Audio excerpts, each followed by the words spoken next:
Final Fantasy IX is one of my favorite games of all time. It is the last classic Final Fantasy, and it finally got rid of that whole everybody can do everything thing that was introduced back in Final Fantasy VI.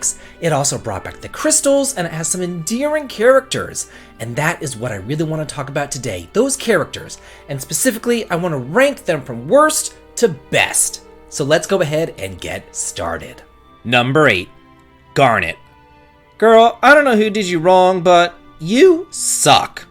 There are two white mages in this game, Garnet and Aiko, and both of them are similar insofar as they're really capable healers. They're both fragile, and both of them can use summons, so I really can't help but compare the two. Garnet has access to a bit more summons than her counterpart, and slightly less white magic in return. Her summons all fall into more of the elemental damaging type too, effectively making her kind of like a sage, though she's a poor man's sage. By the end of the game, her heals really start to fall off, and her summons are way too expensive to be utilized often, and her trance just blows. Then, she's completely screwed over by the story too. She's hardly with you at all in the first 2 discs, since she's always running around with Steiner, while the other group does all the heavy lifting. Then, whenever you finally do get her into your party on a more permanent basis, the dumb bitch just can't concentrate. So she's really just kinda like dead weight. Number 7, Vivi. Okay, don't get out your torches and pitchforks yet. Yeah, he's super adorable, but let's be honest with yourself. He's just dead weight during all the random encounters. He really only comes in handy during the bosses, and then only whenever you can exploit a weakness.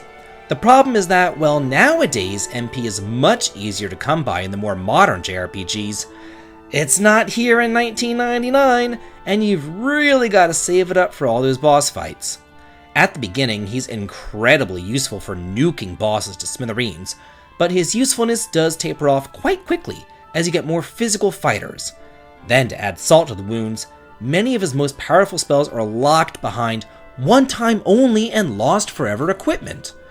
I think that my first time playing the game, I never did get that Octagon Rod or his level 3 magical spells. It really sucked, and yeah, he does have his uses, but MP is just so limited here, and the vast majority of the time, you're just going to be bopping enemies over the head with your staff, and that's just not a really good use of your party slot. Number 6, Kina. Normally, I love a good blue mage, but here they really do fall under 2 broad categories in the Final Fantasy series. They're either really completely overpowered, or they're just kind of middling. And unfortunately, Kina is middling. But at least they're the tankiest of all the mages. The real problem is that the vast majority of the blue magic spells in this particular game are situational at best, and just downright useless at worst. For the most part, you're just going to kind of be using them to attack with a fork or heal up with White Wind in a pinch. I mean, that is, unless you go to the trouble of capturing 99 frogs for a full-powered frog drop, then I guess they can be useful. But unfortunately, that's just way too much time, energy, and effort that you need to put into one spell just to make Kina worthwhile whenever other characters can hit that max damage cap with really no effort whatsoever. Also, I will have to say that the way that they have to obtain their blue magic is just the worst out of any Final Fantasy game, and not to mention, Kina's trance, worst in the game too. Number 5, Steiner. At this point, it's really kind of a race to the top, and while this dumbass at the round table is super annoying during the story, he's really kind of useful in battle. As a very strong frontline attacker and tank, he is great to have around for all those random encounters, as well as the bosses. During the boss fights, he doubles as the only debuffer in the entire game. He's the only one able to lower enemy stats with his break attacks. But he's also a powerful attacker too. Then, if for whatever reason you happen to actually have Vivi in your party too, he does gain access to sword magic, making him one of the few characters in the game able to inflict elemental damage. It's just a shame that you need to lug around Vivi to get the full potential out of him, and even then, you kinda have elemental overkill with 2 elemental damagers in your party. Honestly, I never really used sewer magic much because of that, and not only that, similar to Garnet, it's just a shame that he split from the main party for so long. Number 4. Amaranth. A lot of people don't like the flaming Amaranth. I mean, he is the last character to join up with you, and by the time that you do get him, he's just a bit redundant. Not to mention that his character design is just strange. But in this game, physical attackers rule the roost, and Amaranth fills up a niche quite nicely, insofar as he's able to attack with the best of them, but also cover a ton of other bases too. During boss fights, he can throw weapons dealing massive damage. Then he has access to the Flare skill set, which you can use to inflict damage or status ailments, or even recover HP and MP, or even revive other party members. He can literally take the place of a white mage if you'd like him to. Honestly, I do think that he is one of the more slept on characters, and you do have to invest a little bit of time into him and his many skills, but if you do, you will find a great jack of all trades on your hands. Number 3. Aiko. Oh, the other white mage finally appears. She's literally better than Garnet in every single way possible. Unlike her royal counterpart, she gains access to only 4 summons, but they're actually useful. And the gems that she equips can make them do different things, from damaging with different elements, to covering the entire party with Reflect, to the almighty Phoenix, able to auto-revive the entire party whenever you die. It's so much more than just basic bitch elemental damage. More importantly though, she's the best healing spells in the entire game, including Arise and Regain, 2 absolutely indispensable spells.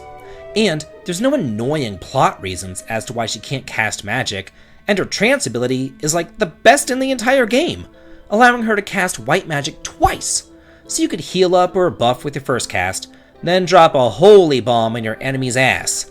Yeah, they wanted Garnet to be that attacking white mage, yet they gave this little bitch the almighty holy? Just doesn't seem fair to the princess now, does it? Number 2. Zidane. Oh, you thought that he was going to be number 1, right? Well, think again.